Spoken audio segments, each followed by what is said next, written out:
Saya ingin berkongsi tuan-tuan satu lagi penemuan saintifik yang dilakukan oleh profesor ini. Profesor ini di Universiti London, dia menjadi ketua jabatan di jabatan elektronik, kejuruan elektronik di Universiti London, dan namanya adalah Profesor Atul Allison. Dan bidang kajiannya adalah menghubungkan bidang elektronik dengan kemanusiaan, dan dia terlibat dalam bidang psikoanalisis. Dan dia ditugaskan untuk mengkaji peristiwa hampir mati. Apabila seorang itu hampir mati, apakah yang berlaku pada gelombang otaknya yang disukat dengan alat yang disebut dengan EEG. Dan dia adalah expert di dalam kajian tentang gelombang yang dikeluarkan oleh otak manusia ketika manusia hampir mati. Dan penemuannya cukup menakjubkan. Dan apa yang dia temui ialah ketika kita tidur dan ketika kita mati, ada persamaan yang sangat ketara di antara dua proses ini. Apabila seorang manusia ini tidur, dia menamakan satu istilah dia panggil REM sleep. REM sleep ini ialah ringkasan pada Rapid Eye Movement Sleep. Apakah maksud REM ini? REM ini mengikut profesor ini, dia mengatakan bahawa satu masa kita di antara sedar dengan kita tidur. Kita tidur nyenyak dengan kita sedar. Ada satu masa yang disebut bahawa perantara ini disebut sebagai REM, sebagai Rapid Eye Movement, maksudnya kita akan sedar sekejap lagi. Kenapakah itu berlaku? Tidak dapat diperjelaskan secara fizikal, tetapi itulah kehendak ilahi bagi seorang Islam. Dalam konteks ini, kita lihat, dia melihat ketika seorang itu jaga, dan dia melihat gelombang yang dikeluarkan oleh gelombang elektrik yang dikeluarkan oleh otak manusia, seolah-olah dia superimpose daripada dua gelombang yang lain. Dan apabila berlaku REM yang pertama, waktu dia tidur, maka satu daripada gelombang ini akan hilang. Yang tinggal satu, sebagaimana gambar ini. Ketika dia jaga, maka dapati bahawa gelombang ini tebal. Maksudnya dia superimpose daripada dua gelombang. Tetapi sekiranya dia tidur, maka satu gelombang ini akan hilang. Yang tinggal hanya satu gelombang. Dan dia tunjukkan apakah yang berlaku dalam beberapa REM yang berlaku dalam sepanjang kita tidur. Dalam satu malam, barangkali berlaku 3 REM. Maksudnya 3 kali kita berada di antara pinggir untuk sedar daripada tidur kita. Dan dia lihat ketika zaman 3, 4 REM ini berlaku perubahan yang ketara. Dan ini cuba diterangkan dengan bagaimanakah berapa nyenyak kita tidur. Tetapi yang menariknya ialah bagaimanakah daripada superimpose gelombang yang superimpose ketika kita jaga. Ketika tidur tinggal satu. Dan apakah sebab ini berlaku? Dan dia cuba tekan bahawa satu gelombang lagi ialah gelombang untuk proses kesedaran kita. Satu lagi ialah untuk kita hidup. Sekiranya dua-dua gelombang ini telah keluar daripada badan kita, masa kematian berlaku. Kematian dengan tidur, dia punya proses yang sangat hampir. Dan inilah yang ditemui oleh profesor ini. Profesor ini sangat lama mengkajinya. Dia tidak dapat mencari kesimpulan kenapakah demikian berlaku. Sehingga dia masuk ke dalam satu seminar. Dan dalam seminar tersebut, ada peserta yang membincangkan ayat ini. Ayat dalam surah Az-Zumar yang menyatakan a'udzubillahi minasyaitonir rajim. Allah ta'ala anfusiha mautiha hina mautiha wallati lam tamut fi manha fayumsiku allati qada 'alaiha al-mauta wasul ukhra ila ajalin musamma inna fi dzikri liqaumin yatafakkarun. Surah Az-Zumar surah 47 ayat 2. Dan diterangkan dalam ayat ini bahwa Allah mematikan jiwa, roh ketika kematian. Ketika kematian Allah mencabut roh dan matilah dia. Tetapi ketika tidur Allah tidak matikan dia. Dan Allah pegang satu roh, satu daripada jiwa, dan Allah lepaskan satu. Sehinggalah sampai masa yang tentu, inilah antara ayat-ayat keagungan Allah. Dalam ayat ini tuan-tuan boleh rujuk tafsir yang muktabar, menggambarkan bahawa ada dua roh, dua hayah, dua unfus, ada dua jiwa dalam manusia. Yang satunya, apabila dua-dua ini keluar, maka manusia mati. Tetapi apabila kita tidur, satu proses tidur, maka satu daripada gelombang ini yang dikeluarkan oleh manusia akan keluar sebagaimana yang disebut oleh proses ini. Ketika kita sedar, dia superimpose. Tapi bila kita sudah tidur, maka satu daripada gelombang ini hilang. Apakah hakikat gelombang ini? Dan apabila dia diberitahu bahawa Al-Quran menyatakan bahawa ketika kita tidur, satu pada roh ini akan terlepas dan Allah akan kekalkan satu sehinggalah kita kembali pada Allah selama-lamanya sehingga kita mati. Tetapi bila kita matikan, kedua roh ini akan hilang. Dan itulah yang dicerap oleh doktor tadi. Apakah yang berlaku? Dan dia juga melakukan bahawa ketika kita sedang tidur, maka beberapa stage berlaku. Ada 3-4 stage dalam kehidupan kita, dalam tidur kita. Dalam stage-stage ini, maka ada tempat yang kita berlaku REM, maksudnya kita akan sedar. Dan waktu itu senang kita bangkit dan untuk bagi seorang Islam, untuk bangun solat tahajud. Ada masa-masa ketika sepanjang malam ini, ada 3-4 masa yang sesuai untuk kita bangkit. Selain pada itu, kita tidur dengan nyenyak, tapi ada tempat ketika dalam satu malam, kita boleh tidur, kita boleh bangkit dengan lebih mudah, sebab di situ berlaku REM, iaitu kita hampir jaga, dan inilah yang mengagumkan, dilakukan kajian oleh Profesor tadi.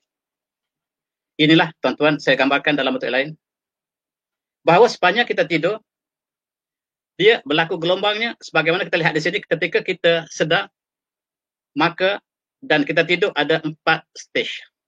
Bila malam berlalu, maka ada masa-masa tertentu kita masuk dalam kawasan REM, maksudnya kita boleh jaga dengan mudah. Dan dia akan jenyak kembali, dan akan sampai REM lagi, 2-3 kali, ataupun 4 kali, ataupun 5 kali. Dan Allah menyebut, وَمِنَ اللَّيْلِ فَتَهَجَّدْ بِهِ نَافِلَةً لَكَ عَسَىٰ أَن يَبْعَثَكَ رَبُّكَ مَقَامًا مَحْمُودًا. Surah. Dan pada malam, maka hendaklah bertahajud. Sebagai satu tambahan kepada ibadah solat yang lain. Mudah-mudahan Allah membangkitkan dikau, ya Muhammad, dalam makam yang terpuji. Dan tuan-tuan, dalam kajian ini, mengikut Profesor tadi, di antara masa-masa yang kita dapat tidur, kita dapat bangkit dengan mudah, ialah ketika REM berlaku. Dan dia cuba kaji di antara proses tidur dengan kematian.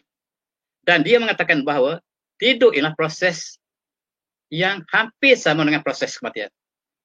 Dan kajiannya ialah untuk melihat apakah yang berlaku ketika manusia sudah hampir mati. Dan dia mendapat kesimpulan yang cukup indah.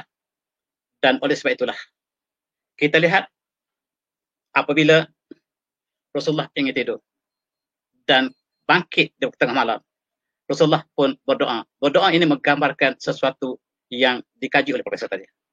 Dan Allah melakal hamdu anta nur samarad wa man fihin walakal hamdu anta fi qayyimul sama wa man fihin walakal hamdu antal haqa wa antal haqa walakal haqa wajadul haqa an-narul haqa wan nabiyul haqa wa muhammadun haqa wa satul haqa.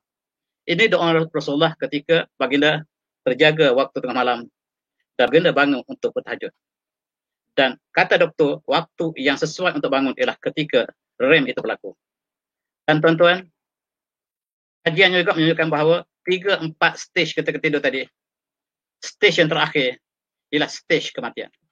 Maksudnya seolah-olah waktu pagi kita turun, suhu kita seolah-olah turun sampai ke minimum, dan suhu yang sama dialami oleh mayat. Mayat suhunya sangat sejuk, dan kita juga sejuk ketika sebelum menjelang pukul 5 pagi. Dan ini diterangkan oleh Profesor tadi dengan stage-stage yang bergantung kepada REM dan sleep cycle yang dikaji berdasarkan kepada psychoanalysis tadi. Subhanallah.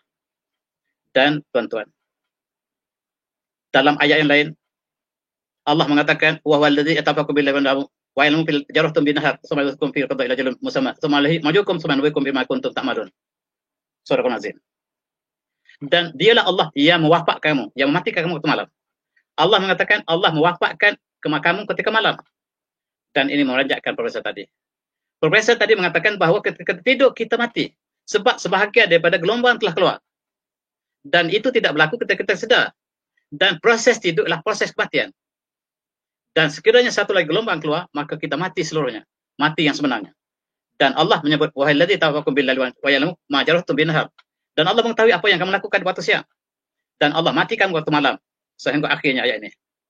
Dan ayat ini impress doktor tadi. Sehinggalah benar-benar kita mati sebenarnya. Tidur dalam konteks mati yang relatif. Dan itu sebab kita bangkit nanti, maka kita berdoa kepada Allah. Rasulullah mengajar kita doa yang cukup indah. Alhamdulilladzi ahyana ba'dama amatana wa ilaihi nusyur. Dan Maha Suci Allah yang menghidupkan kami selepas dikau matikan kami. Sekali lagi. Yang menghidupkan kami selepas dikau matikan kami. Wa ilaihi nusyur. Dan kepada Allah, kepada Dialah kami dikembalikan, kami dibangkitkan. Dan Rasulullah dalam doa ini mengajar kita bahawa malam tadi kita mati. Doktor tadi mengatakan bahawa tidur ialah proses kematian. Tetapi kematian yang tidak lengkap, yaitu mini kematian. Waktu mati adalah maut yang kecil. Maut yang besar ialah kematian yang hakiki. Dan Rasulullah berdoa, kadang-kadang doa yang lain, Alhamdulilladzi rada ilayya ruhi wa afani fi jasadi wa zina fi bizikri. Dan segala pujian bagi Allah yang telah memulangkan kembali ruhku, yang memberikan kembali ruhnya, memulangkan kembali ruhnya. Ketika Rasulullah bangun bertidur, Rasulullah mengatakan terima kasih ya Allah karena telah mengembalikan ruhku semula dan telah memberikan kesejahteraan pada jasadku dan memberikan izin untuk aku berzikir padamu ya Allah. Ini kadang-kadang doa yang dilakukan Rasulullah, yang diriwayatkan oleh Imam Tirmizi, sebagaimana kadang-kadang Rasulullah berdoa Alhamdulillah ahyana ba'da mamatana wa linusyur, dan gambar kedua-duanya lah tidur ialah mati yang kecil. Dan tuan-tuan, setiap malam kita mengalami kematian yang kecil. Dan profesor ini, asyhadu an la ilaha illallah wa asyhadu anna Muhammadar Rasulullah, dia mengucap syahadah ketika dalam persidangan tadi. Apabila dia orang pertama yang mengkaji tentang roh ataupun dalam gelombang yang superimpos tadi. Ketika kita jaga dan ketika kita tidur, maka satu gelombang akan hilang dan kita mati akan dua-dua hilang. Maka profesor ini mengatakan bahawa saya orang pertama yang mengetahui tentang perkara ini dan Al-Quran mendahului saya.